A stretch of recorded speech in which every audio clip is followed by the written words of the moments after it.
ऐसा लगता है जैसे इजराइल चाहता ही नहीं है कि दुनिया में शांति हो और खासकर तेल और गैस की कीमतें जो हो वो कम हो। ये सबसे बड़ी खबर बता रहा हूं। आज फिर से इजराइल ने सीज फायर तोड़ते हुए लेबनान पर हमला किया और निर्दोष लोगों को मार दिया। इसके बाद फिर से एक बार बातचीत जो है वो खतरे में पड़ गया है और ईरान लगभग समझौते से अब इनकार कर रहा है। दरअसल अमेरिका लगातार इंतजार कर रहा है कि ईरान सीज फायर को मान लेगा या वो समझौते पर आगे बढ़ेगा, लेकिन ईरान कह रहा है कि जब तक इजराइल हमले नहीं रोकेगा तब तक हम किसी समझौते की तरफ नहीं बढ़ेंगे। हुर्मुज में अभी भी तनाव है और ईरान के चाहने के बाद ही कोई गैस के बड़े शिप आ सकते हैं, लेकिन मैं फिर कह रहा हूं ईरान अमेरिका को कोई रियायत देने के पक्ष में नहीं है। ईरान को आप धमका नहीं सकते हैं। ईरान के जो नेता हैं वो मैच्योर पॉलिटिशियंस हैं, वो डिप्लोमैट्स हैं, कूटनीति के जानकार हैं और वो अमेरिका के किसी झांसे में आने के लिए तैयार नहीं है।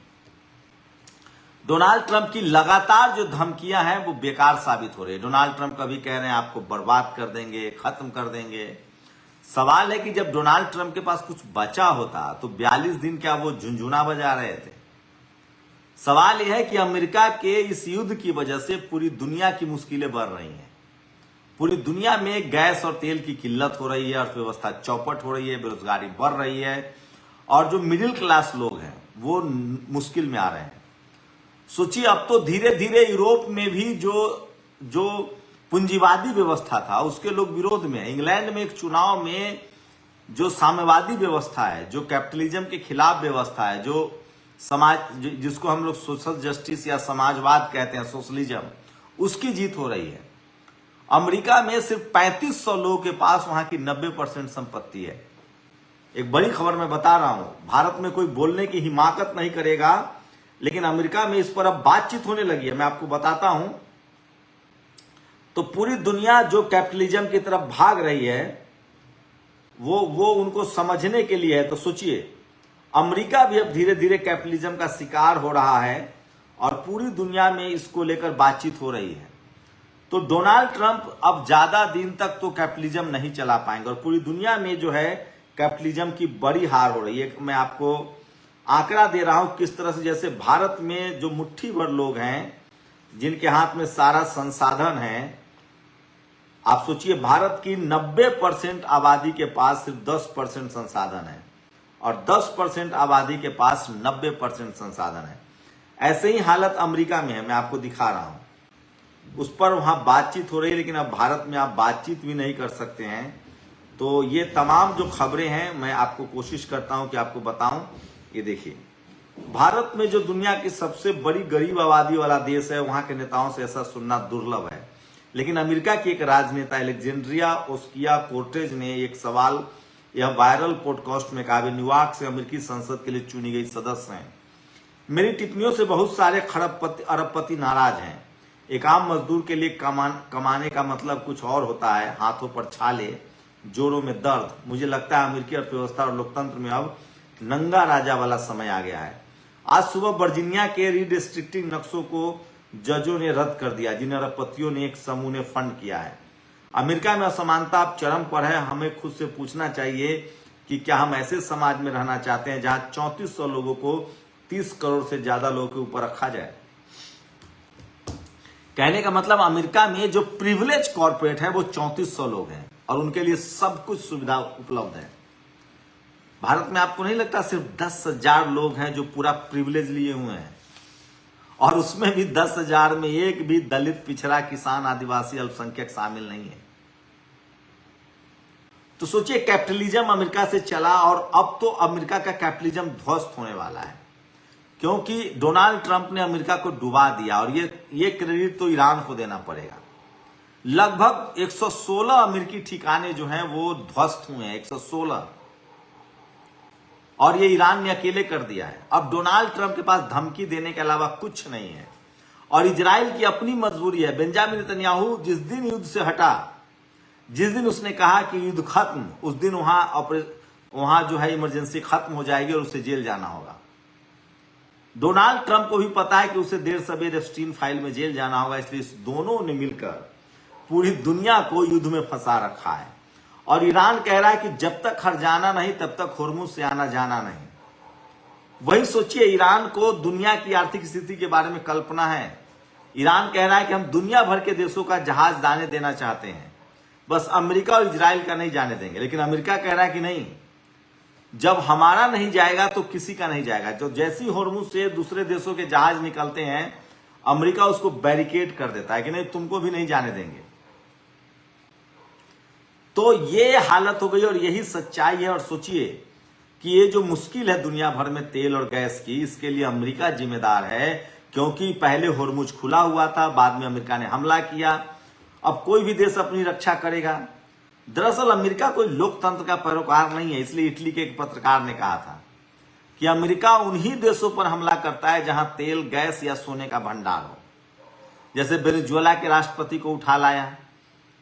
तो डोनाल्ड ट्रंप के आने के बाद पूरी दुनिया में स्थिति गंभीर हुई है, हालात बदले हैं, हालात खराब हुए हैं। बेंजामिन नेतन्याहू और डोनाल्ड ट्रंप, पूरी दुनिया को सोचिए 21वीं सदी में युद्ध हो रहा है, और बेंजामिन नेतन्याहू और ग्रेटर इजराइल बनाना चाहता था। और डोनाल्ड ट्रंप तो समझिए मध्ययुगीन राजा की तरह, पहले राजा होते थे ना, हमें ये चाहिए नहीं तो हमला कर देंगे, उसी की भाषा है। क्यूबा चाहिए, ग्रीनलैंड चाहिए, वेनेजुएला का राष्ट्रपति का अपहरण कर लो, आप सोचिए। लेकिन अमेरिका में सवाल पूछे जा रहे हैं, सवाल उठाए जा रहे हैं। लेकिन अब दुनिया एक नई तरफ से बढ़ रहा है, जैसे जैसे दुनिया के लोग जागरूक हो रहे हैं। लेकिन ईरान ने पूरी दुनिया की ज्योग्राफी, भूगोल, इतिहास सब बदल दिया है। अब तक अमेरिका का वर्चस्व था, अमेरिका के पूंजीवाद का वर्चस्व था। लेकिन इस युद्ध में जिस तरह से ईरान ने मजबूती दिखाई है, और सोचिए ईरान ये इसलिए कर पाया क्योंकि उसने एजुकेशन पर जोर दिया। ईरान में मिनिमम एजुकेशन पीएचडी मानी जाती है, 95% से ऊपर लिटरेसी है। महिलाएं वहां मिसाइल्स के नट कसती हैं, मिसाइल्स बनाती हैं, ड्रोन्स बनाती हैं। विज्ञान, मैथमेटिक्स, फिजिक्स। सोचिए अमेरिका के कोई ऐसा जहाज नहीं था जिसको ईरान ने ध्वस्त नहीं किया, कोई ऐसा जेट नहीं था अमेरिका का। तो ईरान अपने आप में पढ़ाई लिखाई और विज्ञान के दम पर सुपर पावर बना है, और अब उसके पास पूरा खुला आसमान है। वो जिस देश को चाहे तेल और गैस बेच सकता है। अमेरिका की दादागिरी अब नहीं बर्दाश्त करेगा। उल्टे उसने कहा है कि अगर अमेरिका को होर्मुज से तेल और गैस चाहिए, रास्ता चाहिए, तो उसे बाकायदा इस युद्ध में हुए नुकसान का हर्जाना देना पड़ेगा। और ईरान इससे टस से मस नहीं हो रहा है। और डोनाल्ड ट्रंप की रोज धमकियां आ रही है, उड़ा देंगे, बर्बाद कर देंगे, सब कोरा बकवास है, सिर्फ धमकी है। डोनाल्ड ट्रंप अगर कुछ कर पाता तो वो 42 दिन काफी था। 28 फरवरी से लेकर पूरा फरवरी और मिड मार्च तक ये युद्ध चला। डोनाल्ड ट्रंप के हाथ में कोई पत्ता नहीं है, वो युद्ध हार चुका है। अमेरिका बर्बादी के कगार पर है, और वो सिर्फ धमकियां दे रहा है ताकि दुनिया में ये मैसेज जाए कि नहीं अमेरिका अभी भी ताकतवर है, उसके हथियारों में दम है। और लगातार वो इजराइल से लेबनान पर हमला करवा रहा है। लेकिन मैं फिर कह रहा हूं, ईरान इस बात को समझता है।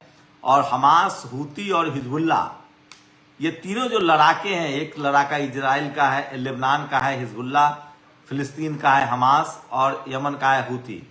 इन तीनों की जब हथियारों की फीडिंग शुरू हो जाएगी, फिर ये बड़ी मुश्किल में डाल देंगे इजराइल को। तो सोचिए दो, एक बेंजामिन नेतन्याहू और एक डोनाल्ड ट्रंप ने कैसे अपनी सत्ता बचाने के लिए राष्ट्रवाद के नाम पर अपने ही देश को युद्ध में धकेल रखा है। और ये बात पूरी दुनिया के लोग समझ रहे हैं, उन देशों के लोग भी समझ रहे हैं।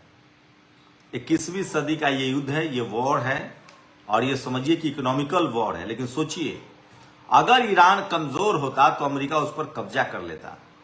तो ईरान को किसने बचाया? विज्ञान ने, मिसाइल्स ने, एजुकेशन ने। किसी भी देश को तरक्की करनी है तो उसको एजुकेशन की तरफ जाना होगा, उसको यूनिवर्सिटी, कॉलेज खोलने पड़ेंगे। ये बात आप गांठ मान लीजिए। और जो देश आज के समय में कॉलेज, यूनिवर्सिटी नहीं खोल रहा है, विज्ञान की तरफ नहीं जा रहा है, पर्यावरण नहीं बचा रहा है, वो सिर्फ अपने संसाधनों को लूट रहा है, जंगल काट रहा है, खनिज ले रहा है, वो देश मरुस्थल में तब्दील हो जाएगा। वहां सांस लेने की भी स्थिति नहीं रहेगी। सोचिएगा जरूर। चीन ने डेवलपमेंट के साथ पर्यावरण को भी बचाया है। लेकिन जो मुट्ठी भर लोग हैं जो जो किसी भी देश की इकोनॉमी को लूट रहे हैं, अमेरिका में वो 3400 लोग हैं, और दुनिया भर के देशों में देखिएगा इस तरह के लोग जो देश को लूट रहे हैं, वो अपने बच्चों को, अपने परिवार को उन देशों में शिफ्ट कर रहे हैं जहां का पर्यावरण अच्छा है। तो लूट यहां रहे हैं और रह रहे हैं वो यूरोप के स्विट्जरलैंड, जिनेवा, यूरोप, इन सब देशों में। मैंने तो सुना है भारत के भी बहुत सारे धन्ना से दुबई, यूरोप, जिनेवा में रहते हैं। सोचिएगा जरूर। शुक्रिया। नेशनल दस्तक की आपसे गुजारिश है कि अगर इसको बचाना चाहते हैं तो नेशनल दस्तक को सब्सक्राइब करने के लिए रेड कलर के सब्सक्राइब बटन को दबाएं, फिर बेल आइकन की घंटी दबाएं। नेशनल दस्तक को बचाने के लिए बहुत जरूरी है कि हर खबर को शेयर करें, लाइक करें, कमेंट जरूर करें।